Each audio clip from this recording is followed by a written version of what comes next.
श्रोते हो नमस्ते. आपल्या सर्वांना शुभ दिवस. श्रोते हो, दुःख हे माणसाच्या जीवनाची अविभाज्य आणि अपरिहार्य बाजू आहे.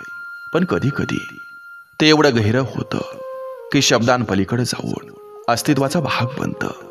आणि श्रोते हो, हेच असतं दुःखाची परिसीमा, जिथं भावना या गहिऱ्या खोल दरीत गुंतून पडतात आणि त्या व्यक्त करण्यासाठी शब्द अपुरे पडतात. श्रोते हो, जणू काही तुम्ही भर समुद्रात आहात, लाटांशी झुंजत, पण किनारा दिसत नाही. श्वास घ्यायचाही प्रयत्न करताय, पण प्रत्येक श्वास हा दुःखाच्या वजनानं भारावून जातो. एक प्रकारचं शून्य, जिथं सगळं थांबलेलं असतं, पण तरीही आतमध्ये एक काळोख चालत राहतो, तुम्हाला गिळंकृत करण्यासाठी. श्रोते हो, दुःखाच्या परिमितीला पोहोचल्यानंतरच माणूस क्षणभर स्वतःला हरवून बसतो. तो स्वतःलाच विचारतो, हे कधी संपणार? पण उत्तर कुठंच मिळत नाही. हे दुःख कधी एखाद्या प्रिय व्यक्तीच्या अचानक जाण्यामुळे असतं, तर कधी कधी अपूर्ण स्वप्नांमुळे असतं, तर कधी कधी नजरेसमोर घडणाऱ्या निराशाजनक त्या वास्तवामुळे असतं. श्रोते हो, दुःखाची परिसीमा म्हणजे काय? हे कदाचित पावसाच्या त्या पहिल्या थेंबासारखं आहे, जो कोरड्या जमिनीवर पडतो आणि क्षणात त्याचं अस्तित्व नाहीसं होतं. पण त्या जमिनीवरची ओल मात्र दीर्घकाळ टिकून राहते. म्हणी असंच आहे, दुःख त्या थेंबासारखं आत कुठंतरी खोल उतरून जातं आणि त्याची ओल टिकून राहते आयुष्यभर. श्रोते हो, माणूस यातून बाहेर पडू शकतो का? कदाचित नाही. पण त्या शून्याशी सामना करताना तो अधिक भक्कम होतो. त्याला जीवनाचं वेगळं स्वरूप दिसतं. दुःखाची परिसीमा म्हणजे फक्त वेदना नाही, तर एक शिकवण आहे. अंधारानंतर प्रकाश उगवतो. जसं की समुद्राला अखेर किनारा सापडतो, तसं दुःखाला सुद्धा अखेर कुठेतरी एक अर्थ सापडतच असतोय. तो आपल्याला स्वतःशी जोडणारा आणि पुढे चालत राहण्याची प्रेरणा देणारा.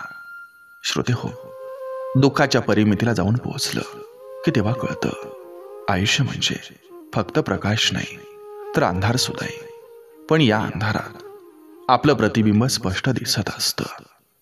बघा, पडतंय का? नक्की विचार करूया. चला, आजही आपल्यासाठी सुंदर विचारांची ही शिदोरी, ही मालिका अशीच पुढे घेऊन आलोय. चला, करूया सुरुवात सुंदर विचारांना, सुंदर सुविचारांना. आपली माणसं आपल्यात कधीच कमीपणा पाहत नाहीत, आणि आपल्यात कमीपणा पाहणारी माणसं कधीच आपली होत नाहीत. साधी माणसं आणि सरळ रस्तं हे प्रत्येकालाच नाहीच समजत.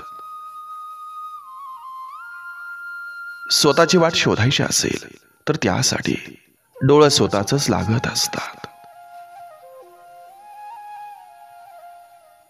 कोणी आपल्याबद्दल वाईट बोललं म्हणून आपण वाईट होत नसतो, हे ध्यानात घ्या. त्या व्यक्तीला आपण चांगलं आहे हे बघवत नाही, म्हणूनच ती व्यक्ती आपली जाणून बुजून बदनामी करत असते. हट्ट फक्त आई बापच पुरवू शकतात. जग प्रत्येक गोष्टीची किंमत वसूल करतं.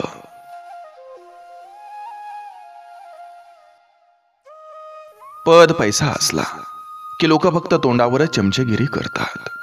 पण माणुसकी, स्वभाव आणि वागणूक चांगली असेल तर लोक पाठी मागूनही तुमचं नाव आदरानं घेतात. म्हणूनच श्रीमंतीवर माज करू नका, कारण नाव पैशानं नाही तर स्वभावानं मोठं होतं.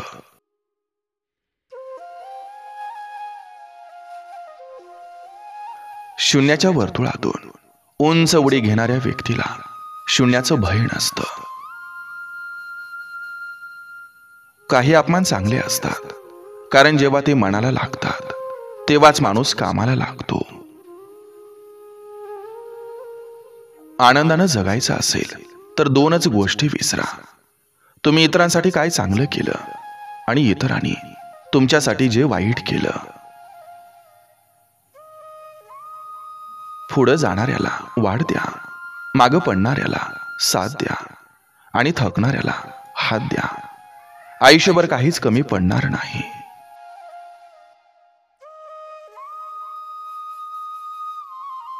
कुटुंब वाटून घेण्यापेक्षा आपली जबाबदारी वाटून घेता आली की घराचं घर पण टिकून राहत असतं.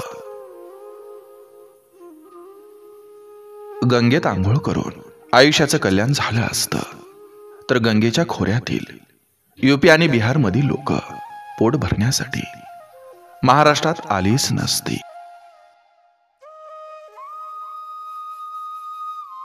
वेळ फार हळू येते जेव्हा आपण तिची उत्कटतेनं वाट पाहत असतो.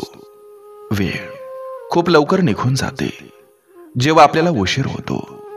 वेळ अगदीच कमी असतो जेव्हा आपण खूप आनंदी असतो. वेळ जाता जात नाही जेव्हा आपल्याला वेदना होत असतात. प्रत्येक वेळी वेळ आपल्या सोयीप्रमाणे येत नाही, म्हणून वेळोवेळी आनंदी राहा.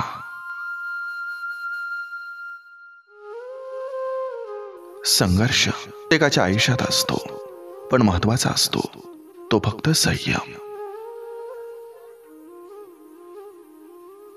एखाद्या व्यक्तीचं खोटं पकडल्यावर त्या व्यक्तीला लाज वाटण्याऐवजी राग येत असेल तर समजून घ्या की ती व्यक्ती संपूर्ण आयुष्यात कधीही सुधारणार नाही.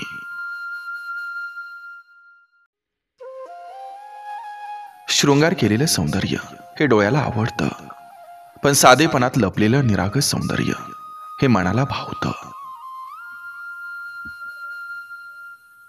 हात धरणारे खूप भेटतात, मात्र शेवटपर्यंत हात जपणारा लाखात एकच असतो.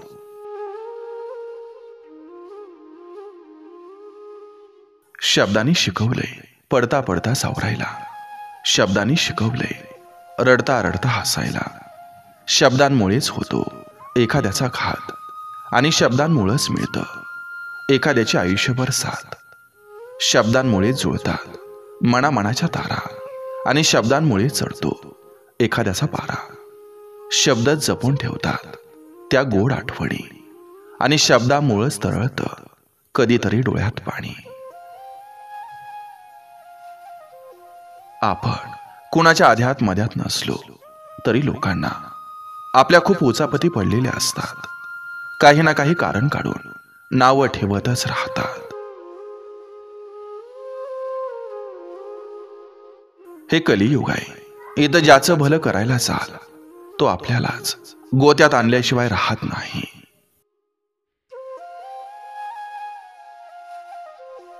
ज्यानं स्वतःचा वाईट काळ पाहिलाय तो कधी दुसऱ्याचं वाईट करू शकत नाही, कारण दुःखाचा झटका बसलेल्या माणसाला दुःख काय असतं हे त्याला जगण्यानं शिकवलेलं असतं. माणसाचा छोटासा खोटेपणा मोठ्या मोठ्या विश्वासाला तडा देतो.